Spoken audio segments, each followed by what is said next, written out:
Flex එකක් ගහද්දී frame එක ගහන්නේ කොහොමද? මල්ටිපොන්ට් ගම් එකක් ඕනමද? රිවට් සයිස් එක මොකක්ද? මේ වගේ වැඩක් කරන්න අපිට කී දෙනෙක් ඕනද? 15 වගේ ෆ්ලෙක්ස් එකක් ගහන්නේ කොහොමද? මේ සේරට විසඳුම් ලබා ගැනීමට සම්පූර්ණයෙන් අපේ වීඩියෝ එක බලන්න. මෙහෙම ෆ්ලෙක්ස් එක ගහනකොට සමහර කට්ටිය මල්ටිබොන්ඩ් ගම් එක යූස් කරනවා. ඒකත් ප්‍රශ්නයක් නෑ. හැබැයි මම මේකෙදි කියලා දෙනවා කිසිම ගම් එකක් භාවිතා කරන්නේ නැතුව කොහොමද මේ වැඩේ ඉතාමත් ලස්සනකට කරගන්නේ කියලා. පළවෙනි පියවර කරන්න ඕනේ යකඩ රාමුව සාදා ගැනීම කරන්න ඕනේ.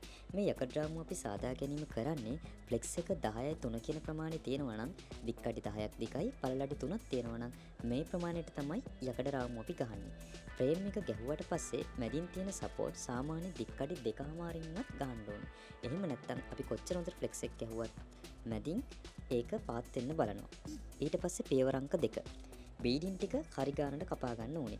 එහෙම නැත්නම් ෆ්ලෙක්ස් එක ගහද්දී අපි මේ වැඩේ කරන්න හිටියොත් එහෙම ඒක ටිකක් කරදරකාරී වැඩක් වෙනවා. ඒ හින්දා මුලින් අපි බීඩින් ටික කපා ගන්න ඕනේ. මේකෙදි මම නම් මෙතනදී කරන්නේ බීඩින් ටික තියලා සිදුරු ටිකක් ගහ ගන්නවා.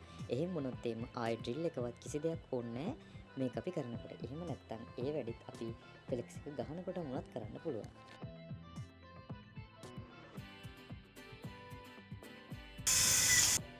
පියවර 3 මුළු හතර විතරක් తాවකාලිකව ග්ලූ කරන්න. මේකට සුපර් ග්ලූ එකක් පාවිච්චි කරන්න පුළුවන්.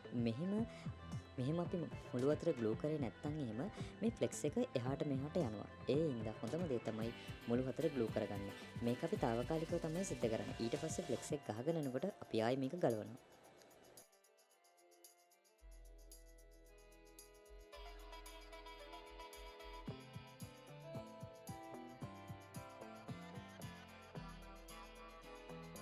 පියවර අංක 4 මේකෙදි දැන් අපිට හිතාගන්න බෑ මුලින් මොකක්ද අපි ගහන්න ඕනේ කියලා. පැති හතරක් තියෙනවා.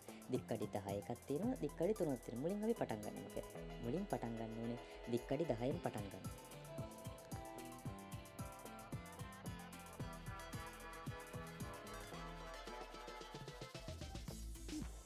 ඊළඟ ප්‍රශ්නයක් තමයි මේකෙදි භාවිතා කරන රිවට් එක මොකක්ද?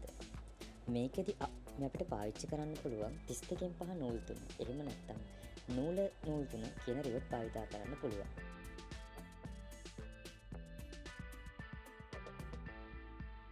මෙන්න මේ ආකාරයට මුලින් අපි දිගින් වැඩි පැත්ත බීඩින් එක තියලා රිවට් කර ගැනීම සිද්ධ කරනවා. මේක රිවට් කරගන්නකොට වැඩිදුර සලකා බලන්න දෙයක් නැහැ. හරියට අර තියෙන ලයින් එකේ තියලා බීඩින් එක රිවට් කරගත්තා නම් හරි.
දැන් අපි කරන්න ඕනේ ඊළඟ දිග පැත්ත රිවට් කරගන්න.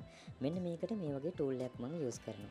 මේ ටූල් එක ඔයාලට වෙළඳ පොලේ මිලදී ගන්න පුළුවන්. මේ ටූල් එක යූස් කරලා අපිට පුළුවන් බීඩින් එක තිබ්බා ඒ රිවට් එක ගහන තැනට මේ විදියට තද කරන්න පුළුවන්. ඊට පස්සේ රිවට් එක ගහ ගන්න පුළුවන්. ඇත්තටම මේක ඉතාමත් සාර්ථක ක්‍රමයක්. එහෙම නැත්නම් වෙන වෙන ටූල් භාවිතා කරොත් එහෙම නිකන් කාලයන්ක විතරයි වෙන්නේ. මේ වැඩේ කරොත් එහෙම අනිවාර්යෙන්ම පහසුවෙන් වැඩේ කරගන්න පුළුවන්. ඔයාලට තේරෙනවා ඇති මේ පැත්තෙන් ගහද්දි දෙපැත්ත හැකිලිලා තියෙනවා කියලා. ඒක ගැන කලබල වෙන්න එපා. මොකද ඒ හැකිලීම් පාරවල් දෙපැත්තෙන් අපිට ගන්න පුළුවන්.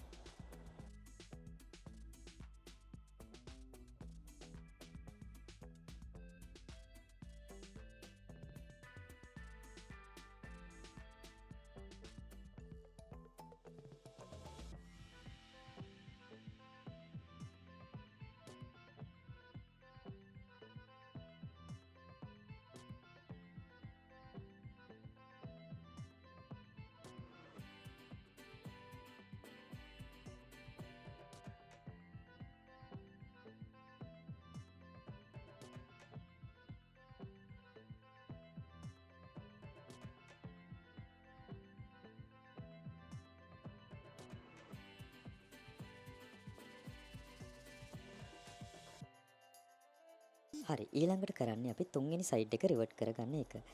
මේකට අපි තුන්වෙනි සයිඩ් එකේ ප්‍රශ්නයක් නෑ. ඒක normal page එක තියලා රිවර්ට් කර ගැනීම සිද්ධ කරනවා.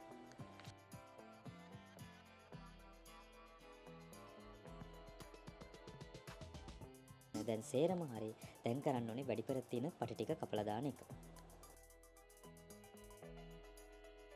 ඒ 10 වගේ ලොකු ෆ්ලෙක්ස් එකක් ගහන්නේ කොහොමද කියලා. දැන් අපි මේකෙදිත් කලින් ස්ටෙප් ටිකම තමයි ෆලෝ කරන්නේ. දැන් බලන්න මේ ටික කරලා ඉවරනට පස්සේ ඉතාමත් ලස්සන ෆිනිෂින් එකක් අපිට ලබා ගන්න පුළුවන්.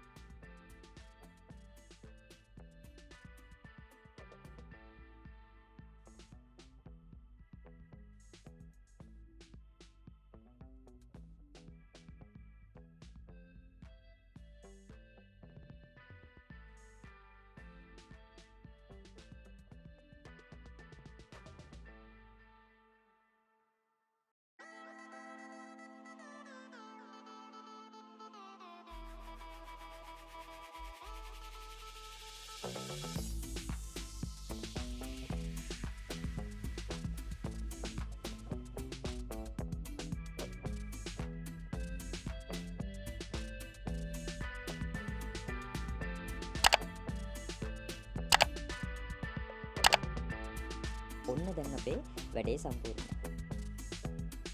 YouTube channel එක සමග සම්බන්ධ වී සිටින්න පහළ තිබෙන subscribe button එක click කරන්න.